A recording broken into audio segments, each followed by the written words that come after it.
"Don't move, follow me," the maid's toddler told the billionaire. Moments later, he was speechless. This little girl was treated like she didn't belong, until she shocked everyone. 3-year-old, barely tall enough to reach a doorknob, standing in the middle of a $30 million penthouse, pointing her tiny finger at one of the most powerful men in New York City. And she said 4 words nobody in that room expected. "Don't move. Follow me." The billionaire laughed at first. His fiancée rolled her eyes. The other guests shifted uncomfortably. But then, the little girl turned around and started walking.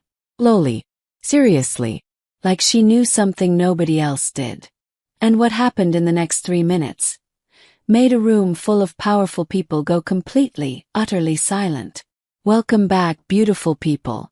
If this is your first time here, you are in exactly the right place, because this channel is your home for stories that touch your heart, shake your soul, and remind you that real life is far more powerful than any movie ever made.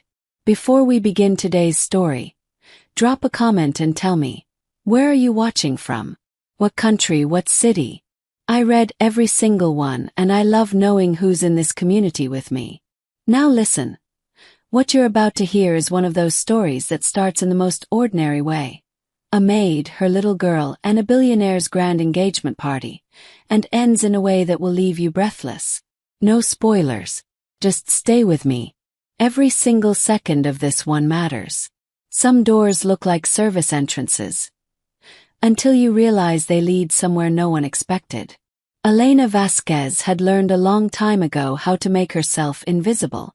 It wasn't something she was taught in school. There was no class called How to Disappear in a Room Full of Rich People. But after 6 years of working as a professional housekeeper in Manhattan's most elite residential towers, Elena had mastered the art without even trying. She moved quietly. She spoke only when spoken to. She kept her eyes low and her hands busy. And when the people around her laughed too loud or spent more on one dinner than she made in 3 months, she simply didn't notice. Or at least she pretended not to.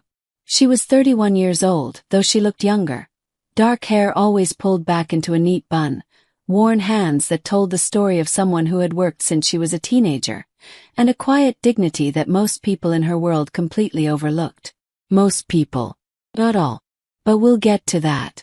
Her daughter Mia was 3 years old. 3 years, 2 months, and 11 days to be exact, because Elena counted every single one of those days like they were precious, because they were. Mia was small for her age, with wide dark eyes that seemed to absorb everything around her, a gap-toothed smile that could light up a subway car, and an unsettling habit of saying exactly what she was thinking at exactly the wrong moment. Elena had tried repeatedly to find a babysitter for the night of the Hargrove engagement party. She had called 4 different neighbors. She had texted her cousin twice. She had even left a voicemail for her landlady, Mrs. Patterson, who sometimes watched Mia on short notice for an extra $20. But it was a Friday night in early December. The city was alive with holiday parties and last-minute plans, and every single person Elena called was either busy, out of town, or simply didn't pick up. So Mia was coming to the Hargrove penthouse. Elena had dressed her daughter carefully.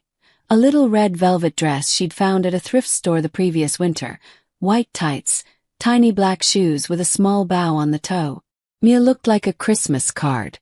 Elena had pulled her own hair back tighter than usual, ironed her uniform twice, and told herself firmly that this would be fine. Mia was a good girl. Mia would sit quietly in the staff kitchen with her coloring book and her juice box, and she would not cause a single problem. Elena repeated this to herself in the elevator on the way up to the 37th floor. She almost believed it. The Hargrove penthouse was the kind of space that made you forget you were in a building. Floor-to-ceiling windows looked out over Central Park, draped in its winter coat of bare silver branches and early Christmas lights. Every surface inside was marble or glass or polished to a mirror shine. There were fresh flowers, white orchids and eucalyptus, arranged in massive vases throughout the main rooms, and a catering team of 12 was already moving through the space like a choreographed show, placing champagne flutes and smoked salmon blinis on silver trays. The party was for 30 guests. Intimate by Hargrove standards. Marcus Hargrove, the man whose name was on the lease on the company, on roughly half the commercial real estate in Midtown Manhattan, was 34 years old, and he looked exactly the way you'd expect a self-made billionaire to look at 34. Sharply dressed. Jaw like something carved out of expensive stone. He had the kind of confidence that came not from arrogance, or not entirely from arrogance, but from years of being the smartest person in most of the rooms he entered, and knowing it. He was also, according to the announcement being celebrated that evening, engaged. Her name was Vanessa Coldwell, 29 years old, daughter of a senator from Connecticut. Copper hair, green eyes, a smile that photographers loved and that, Elena had noticed over her 8 months of working for the Hargroves, never quite seemed to reach those eyes. Vanessa was polished in the way that certain people are polished. Completely, perfectly, with nothing underneath left visible. Elena didn't dislike Vanessa. She didn't allow herself opinions about her employers. But Mia, apparently, had not received that memo. The first hour went smoothly. Elena worked. Mia sat in the staff kitchen as promised, coloring a page of cartoon animals with fierce concentration, occasionally accepting a strawberry from one of the catering assistants who had taken a liking to her. Elena checked on her every 15 minutes, found her content and quiet, and slowly allowed her shoulders to drop half an inch from where they'd been hunched around her ears. See, she told herself. Fine. Everything is fine. And then the kitchen door opened. And Mia, in the way that only 3-year-olds can, with total conviction and zero awareness of consequence, decided it was time to explore. Tell me, have you ever had a moment where you just knew something was about to change? Where the air felt different before you could explain why? Nobody noticed the little girl in the red dress walking through the party, until it was too late to look away. Mia was not a mischievous child in the way people use that word. She didn't break things or scream or throw herself on floors in grocery stores. Her particular brand of 3-year-old chaos was quieter and, in some ways, more difficult to manage. She was curious. Profoundly, unstoppably curious. She wanted to know what everything was, where everything led, what was behind every door and around every corner. And the Hargrove penthouse was, to a 3-year-old with this particular disposition, basically a wonderland.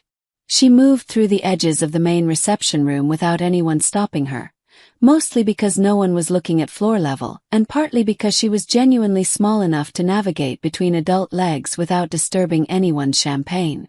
She touched the petals of an orchid. She pressed one tiny palm flat against the cold floor-to-ceiling window and stared out at Central Park below, her breath fogging a small circle on the glass. She picked up a cocktail napkin embossed with a gold H, looked at it seriously and put it back. Elena found her missing exactly 12 minutes after her last check. The kitchen was empty. The coloring book was open. The juice box was still half full. For a moment, Elena simply stood in the kitchen doorway and breathed. One long, controlled breath. The kind she'd learned to take when panic started rising, when bills were due or the car wouldn't start or Mia had a fever and the clinic had a 3-hour wait. Then she went to find her daughter. She found her in the hallway outside the main reception room, standing very still, staring at a closed door at the far end of the corridor. Mia! Elena kept her voice low and even. Mia, baby, you need to come back to the kitchen. But Mia didn't move. She was standing the way she stood sometimes when she was listening. Head slightly tilted, body completely still, those big dark eyes fixed on something Elena couldn't see. Mia! Mama! The little girl's voice was equally quiet, equally serious. Somebody is crying. Elena stopped. She listened. And underneath the distant sound of party music and murmured conversation from the main room, she heard it. Very faint, very controlled. The sound of someone trying very hard not to cry, and failing slightly at the edges. It was coming from behind that closed door. Elena recognized the door. It led to Mr. Hargrove's private study, A room she cleaned twice a week. A room that was always kept locked during social events per his very specific instructions. A room that had no reason to contain a crying person at 8:15 on a Friday night, when the guest of honor was currently in the main reception room accepting congratulations on her engagement. "Come on, baby." Elena took Mia's hand gently. "It's not our business." Mia let herself be led back toward the kitchen. 3 steps, 4 steps, and then she stopped, and turned around, and walked back to the door. Elena had a decision to make, and she had approximately 4 seconds to make it. Every instinct she had, every survival skill she'd built over 6 years of working in other people's homes, told her to pick up her daughter, return to the kitchen, and mind her own business. She was an employee. This was not her home. That was not her door. Whatever was happening behind it was absolutely, completely 100% not her concern. But Mia was already standing at the door again, and this time she raised her small fist and knocked. 3 small, deliberate knocks. Elena closed her eyes. The crying stopped. A long silence. And then the door opened. Standing in the doorway was a woman Elena had never seen before. Mid-50s maybe. Silver hair pulled into a loose chignon. Elegant even in distress. The kind of woman who had been beautiful for so long it had become structural, built into her bones. Her eyes were red. There were tear tracks on her face that she'd made no effort to conceal, and in her hand she held what appeared to be a folded piece of paper. She looked at Elena. Then she looked down at Mia. Something in her face changed. Not softened exactly, but opened, the way a fist opens when the tension goes out of it. "Hello," she said to Mia. "Hello," said Mia. "You were crying." "Mia," Elena started. "I was," the woman said quietly. "You're very observant." "Mama says it's okay to cry," Mia said. "She says it means your heart is working." The woman looked at Elena then, and the expression on her face was something Elena would think about for a long time afterward. Not pity, not embarrassment, something more complicated, something that looked almost like recognition. "Your daughter is remarkable," the woman said softly. "I'm so sorry for disturbing you," Elena said quickly. "We'll go." "My name is Catherine," the woman said. "Catherine Hargrove." Elena went very still. Catherine Hargrove. Marcus Hargrove's mother. A woman Elena had never met, who, she had been told quietly by the building's head of staff, had not visited this apartment in over a year and a half. What would you do if you found yourself standing in a doorway you were never supposed to reach, holding information you were never supposed to have? The truth about the Hargrove family had been locked away for 18 months, and a 3-year-old girl was about to unlock it. Catherine Hargrove did not ask them to leave. Instead, she stepped back from the doorway, a small, deliberate movement, and looked at Elena with an expression that was equal parts exhaustion and something that looked dangerously close to relief. "Would you sit with me for a moment?" she asked. "I know that's an unusual request. You don't have to. But," she paused, looked down at the folded paper in her hand, and when she looked back up her composure had slipped just slightly. Just enough. "I'm not sure I can be alone with this right now." Elena looked at Mia. Mia was already walking into the study, matter-of-factly, as if she had been invited to a tea party. Elena followed. Marcus Hargrove's private study was the most lived-in room in the penthouse, which was to say, it was the only room that felt like an actual human being spent time in it.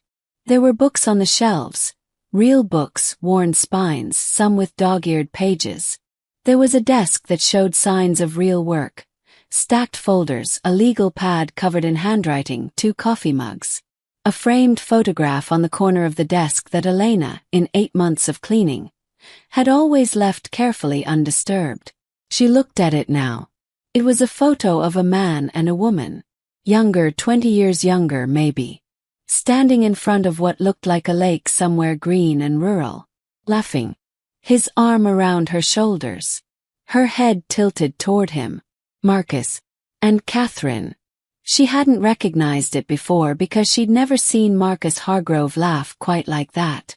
Catherine sat in the leather chair beside the window. Mia had climbed, uninvited and unself-consciously, onto the small sofa across from her, and was now examining the fringe on a throw pillow with great interest. Elena sat carefully on the edge of the sofa beside her daughter and waited. "My son is about to make a very serious mistake," Catherine said without preamble. Elena said nothing. This was not a conversation she was supposed to be in. "Vanessa is..." Catherine stopped. Started again. "There are things about Vanessa that Marcus doesn't know. That I've been trying to tell him for 6 months. That he has refused to hear." She looked at the folded paper. "And tonight I found proof. Real proof. Documents. Emails. And I don't know what to do with them." "Mrs. Hargrove," Elena said carefully, "I think you should speak to Marcus directly." "He won't see me." Catherine's voice cracked slightly on the last word. "Just slightly." "He thinks I'm interfering. He thinks I disapprove of her because I'm overprotective or jealous of my role or..." She shook her head. "I've tried calling. I tried coming here last month. He had the doorman turn me away." Her voice dropped very low. "He had his own mother turned away." The room was quiet. Mia looked up from the pillow fringe. "That's sad," Mia said with complete and matter-of-fact sincerity. "Does he know you love him?" Catherine stared at the little girl. And her composure broke. Fully, quietly, the way things break when they've been held together too long. Not dramatically. Just a long exhale. Eyes closing. One tear tracing its way down her cheek. "I don't know anymore," she whispered. Elena heard the party sounds in the distance. A ripple of laughter, the pop of a champagne cork, someone's voice raised in a toast. 37 floors above Central Park, in a room full of successful, beautiful, important people, Marcus Hargrove was celebrating his future. And in his private study, his mother sat with tears on her face, holding proof that his future was built on something rotten. Elena looked at the document in Catherine's hands. She didn't ask to see it. She wasn't going to ask. But Catherine must have noticed her gaze because she unfolded it and held it out, steady hands, careful eyes, and said, "You should see it. You should see it because I need someone to tell me I'm not losing my mind." It was a printout. Emails. A chain between Vanessa Caldwell and a name Elena didn't recognize. A business name, corporate language, the kind of careful phrasing that people use when they're trying not to say something directly. But the meaning underneath the corporate language was clear.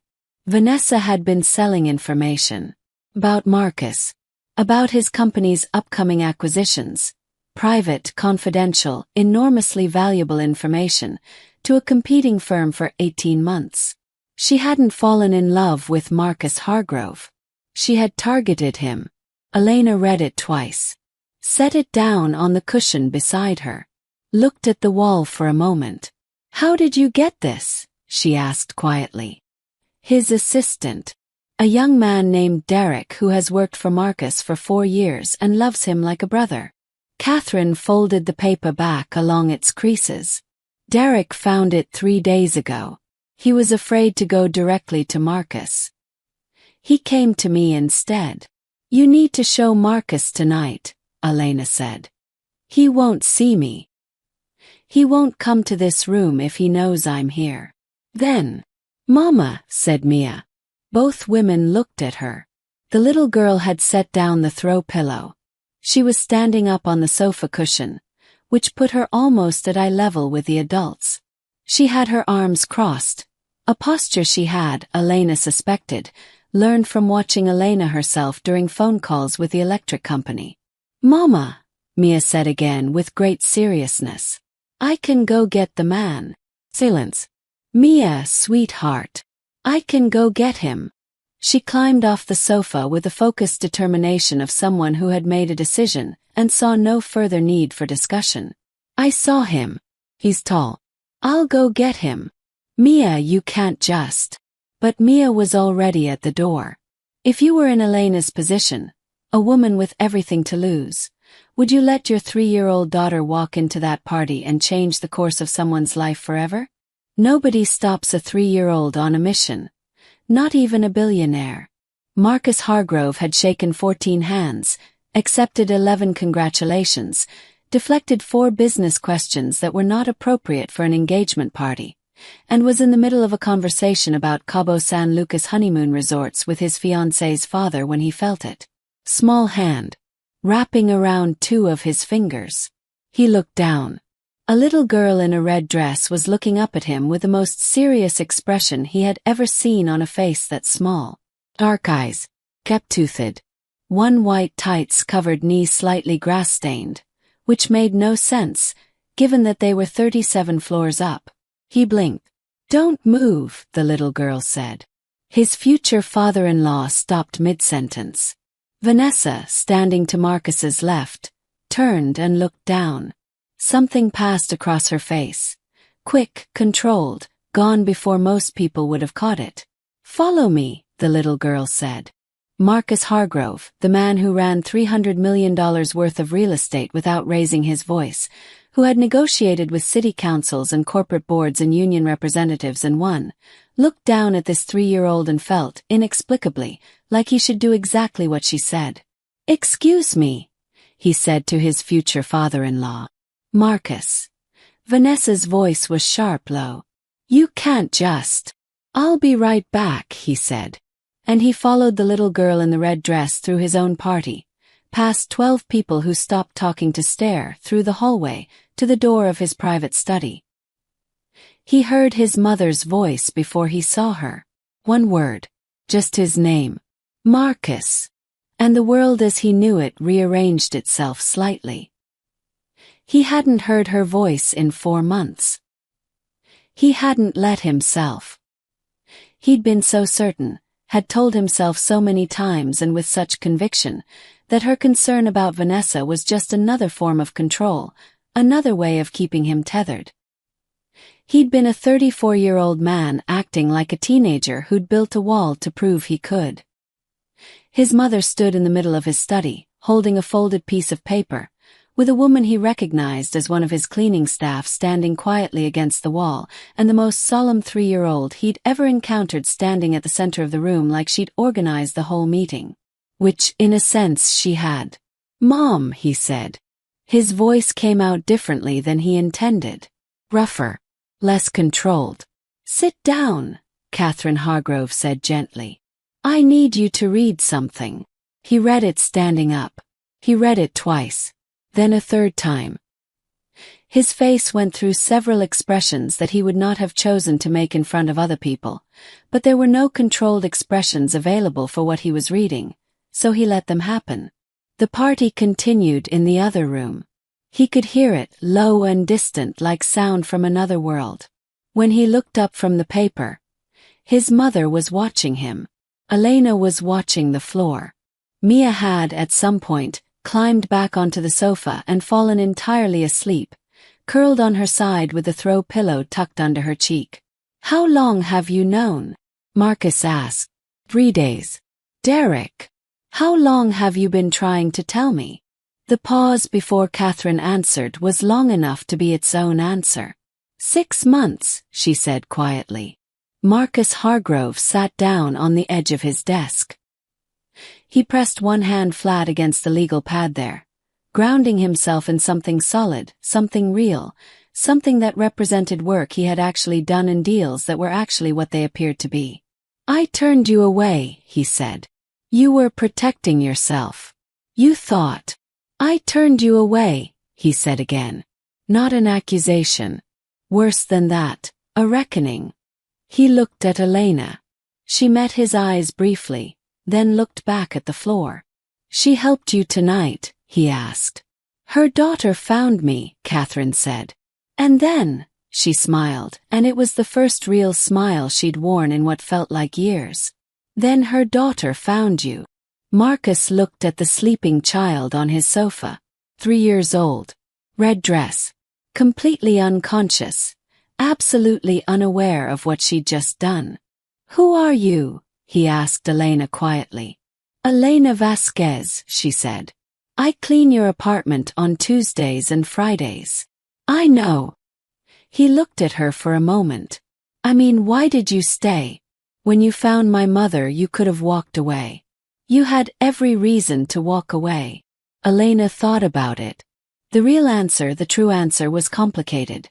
It had to do with what it felt like to have a daughter and to know that love didn't turn itself off, and that people who loved their children fiercely often loved other people fiercely too, and that she had looked at Catherine Hargrove sitting alone in a locked room holding proof of something terrible, and she had recognized something in that moment that she could not leave.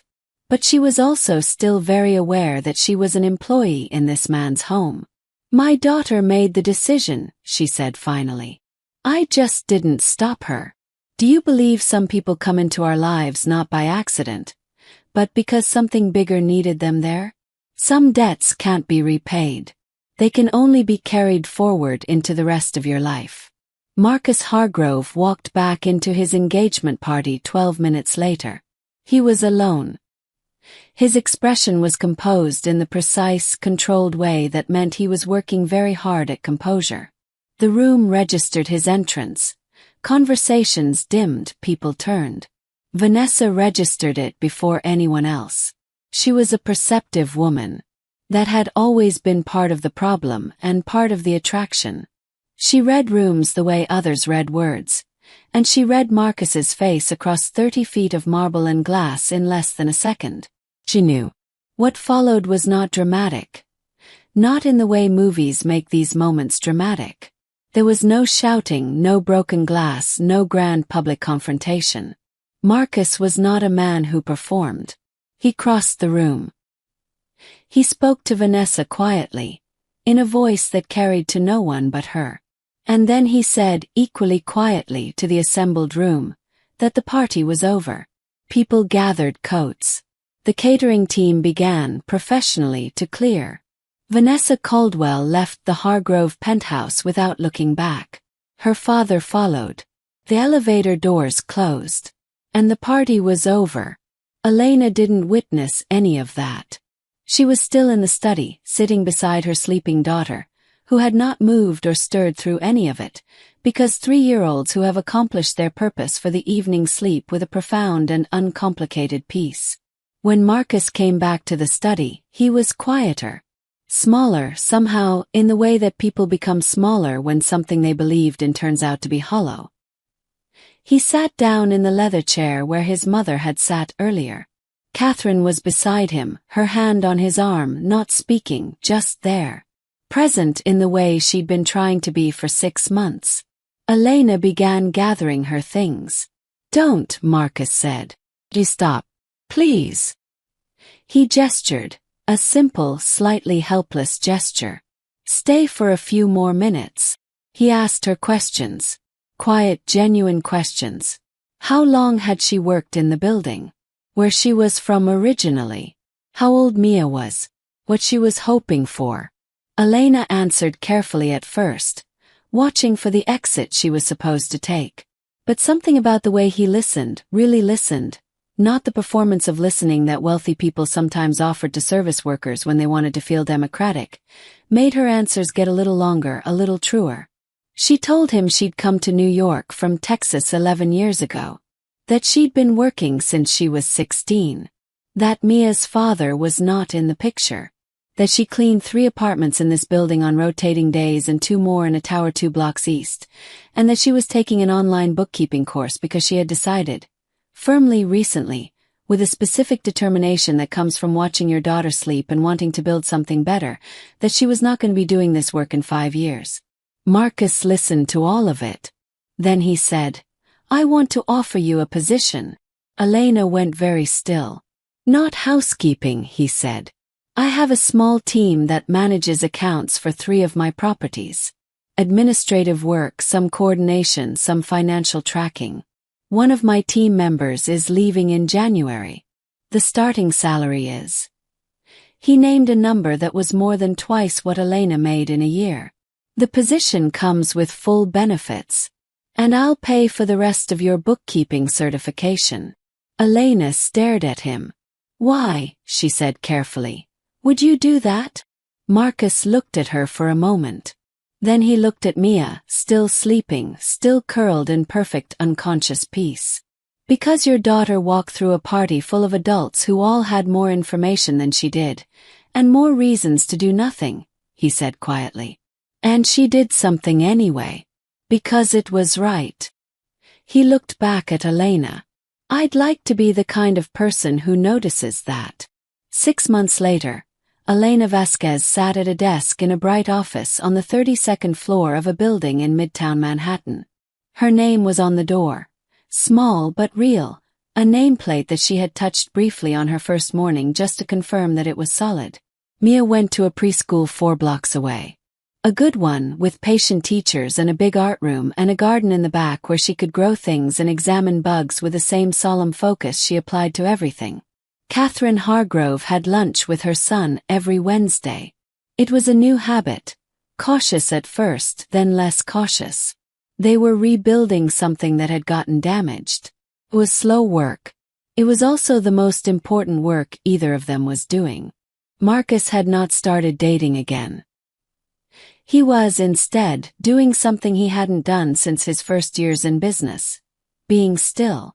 Rebuilding his thinking. Getting honest with himself about what he'd been avoiding. He had a long road. He was choosing to walk it.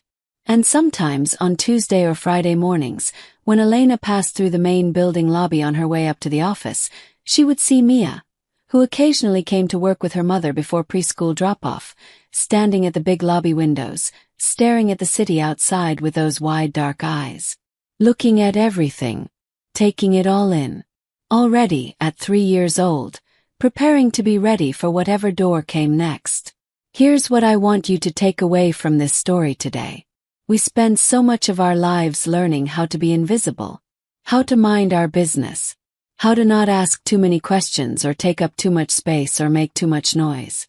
And then sometimes, a 3-year-old walks up to us and says, "Follow me." And we have a choice. The truth is that kindness is rarely convenient. Doing the right thing almost always costs something. Elena had every reason to take her daughter back to that kitchen and let the world sort itself out. Catherine had every reason to leave that party with her proof unseen. Marcus had every reason to stay comfortable in what he believed. But a little girl in a red velvet dress knocked on a locked door.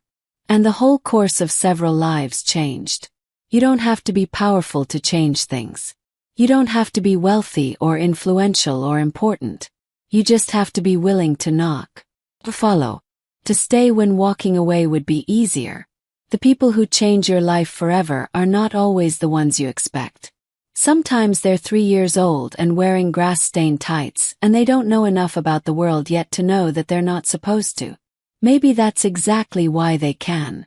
If this story moved you even a little, give it a like. Takes 1 second and it means the world to this channel. Subscribe if you're new because we tell these kinds of stories every week. Real, human, heartful stories that remind you what actually matters. Drop a comment and tell me, what part of this story hit you the hardest? Was it Mia's knock on that door? Catherine alone in that room? Or Elena's quiet, steady bravery throughout? And share this with someone who needs to be reminded today that love shows up in unexpected places, and sometimes the smallest voice in the room is carrying the most important thing to say. I'll see you in the next one. Take care of yourselves and each other.